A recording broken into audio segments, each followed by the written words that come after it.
வணக்கம். இன்றைய தலவரலாறா நம்ம பார்க்க இருக்கிறது கும்பகோணம் மாவட்டத்தில் உள்ள கும்பேஸ்வரர் ஆலயத்தை பத்தி தான் நம்ம பார்க்க போறோம். மலையாள ஆண்டோட துவக்க மாதமா சிம்மம் அப்படிங்கிற ஆவணி இருக்கு. இந்த மாதத்துல சூரியனோட நிலையை பொறுத்து தான் ஆண்டு முழுவதும் சீதோஷ்ண நிலையே அமையுமா.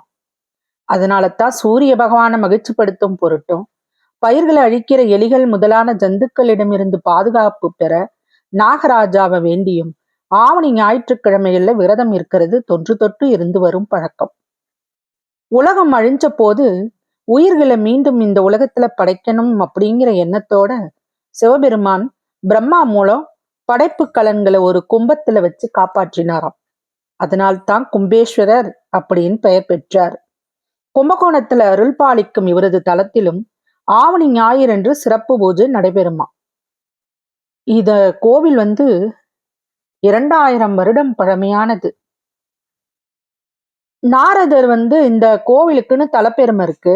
நாரதர் கொடுத்த ஞானக்கனியை பெற உலகத்தை சுத்தி வரும் போட்டிய சிவன் அறிவிக்கிறார். விநாயக பெருமான் அம்மையப்பரை சுற்றி வந்து அவர்களே உலகம் அப்படின்றத உலகத்துக்கே எடுத்து உரைச்சார். இதை மெய்ப்பிக்கிற வகையில இந்த கோயிலோட பிரகார அமைப்பு சுவாமியையும் அம்பாளையும் சேர்த்து சுற்றி வரும் வகையில இருக்கும். பெரும்பாலான கோவில்ல சுவாமி அம்பாள் பிரகாரங்களை தனித்தனியா தான் சுற்றி வரும் அமைப்பு இருக்கு. இங்க பாத்தீங்கன்னா மூலவருக்கு அபிஷேகம் அப்படிங்கிறதே கிடையாது. லிங்கம் கீழே பருத்தும் மேலே செல்ல செல்ல ஊசி வடிகள்லையும் காணப்படும். இந்த கோயில்ல கல்நாதஸ்வரம் இருக்குது. இது சிறந்த முறையில பராமரிக்கப்படுகிறது. நவராத்திரி மண்டபத்துல ஒரு சிங்க வாகனம் தனது தலையில நீண்ட படுக்க கற்களை தாங்கிய மாதிரி அமைஞ்சிருக்கிறது சிற்பக்கலைக்கே எடுத்துக்காட்டு. கோயிலோட முள்ள பொற்றாமரை குளம் இருக்கிறது. மகாமகத்திற்கு வருபவர்கள் மகாமக குளத்துல நீராடிய பிறகு பொற்றாமரை குளத்திலையும் நீராடுவாங்க.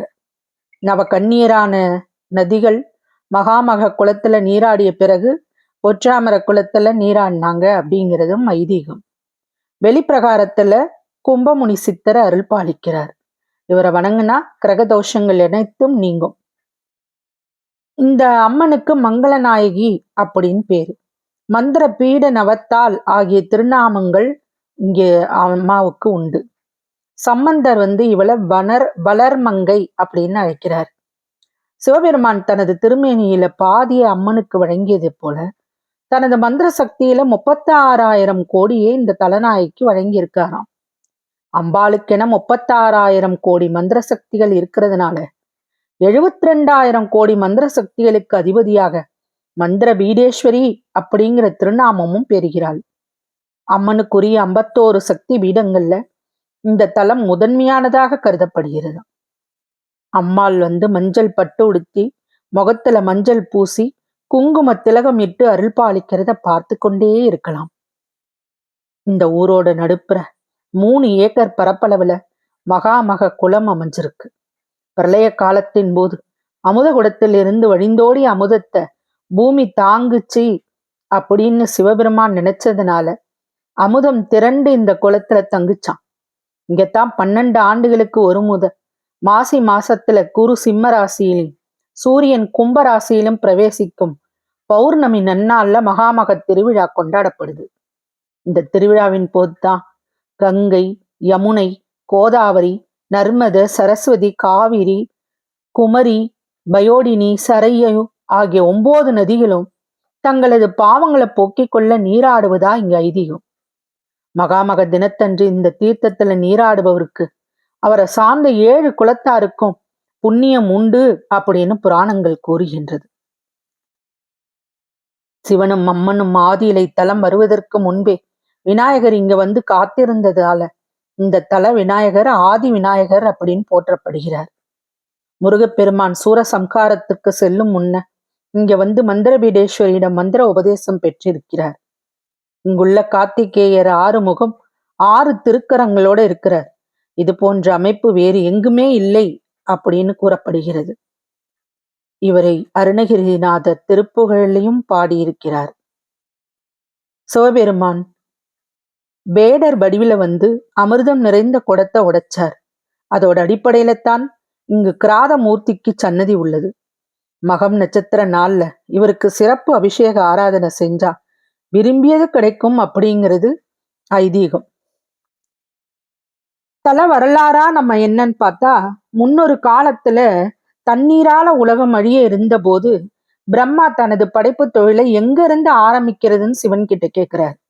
அதுக்கு சிவபெருமான் அப்ப அவர்கிட்ட, நீ இப்போதே பல புண்ணிய தலங்களிலும் உள்ள மணலை எடுத்து அமுதத்தோடு சேர்ந்து பிசைஞ்சு மாய கும்பம் ஒன்று செய். அந்த கும்பத்துல அமுதத்தை நிரப்பி படைப்பு கலன்களை அதுல வச்சு நீரில் மிதக்க விடு அப்படின்னு சொல்லி அதை மிதக்க விடும் முறை பற்றியும் விளக்கமாக தெரிவிக்கிறார். இதன்படியே பிரம்மா செய்த கும்பம் வெள்ளத்தில் மிதந்து அந்த குடம் ஒரு இடத்துல தங்கிச்சு. சிவன் ஒரு பானத்தை அதன் மீது எய்தார்.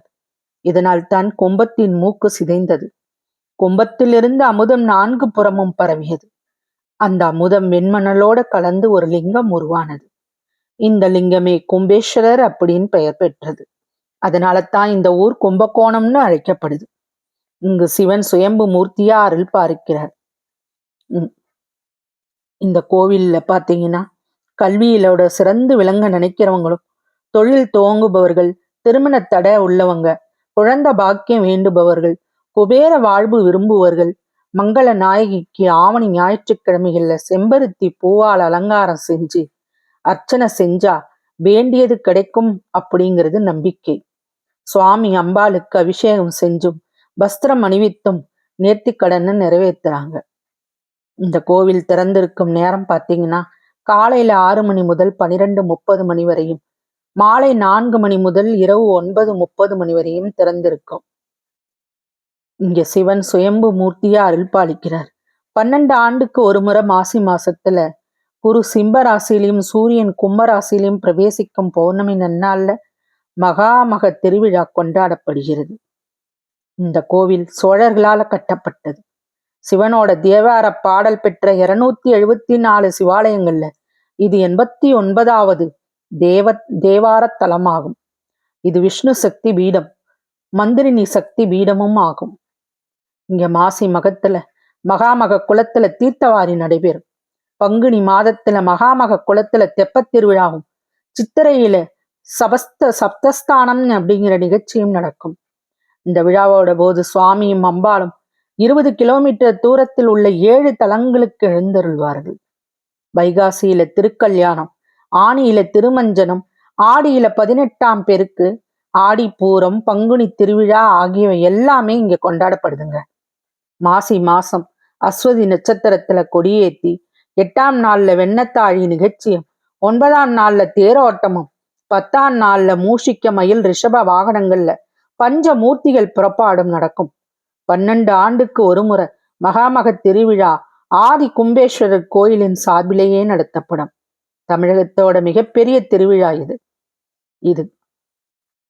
இப்பேற்பட்ட இந்த கும்பேஸ்வரர் கோவில் மங்களாம்பிகையோட அருள் அனைவருக்கும் கிடைக்க வேண்டும் என்று இறைவனை வேண்டுகிறேன்.